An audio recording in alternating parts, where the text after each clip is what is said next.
अस्सलाम वालेकुम वीवर्स। ये हमारा कद्दू का सीड तैयार हो गया है। अच्छा, अब हम इसको निकालेंगे कद्दू से बाहर।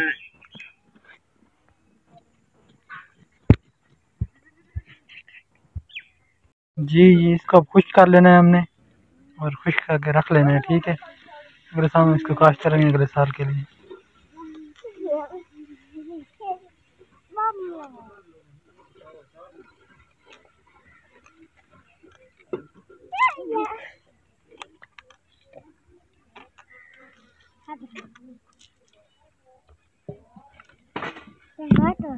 ये एक और पड़ा है, ये चंद दिन बाद इसको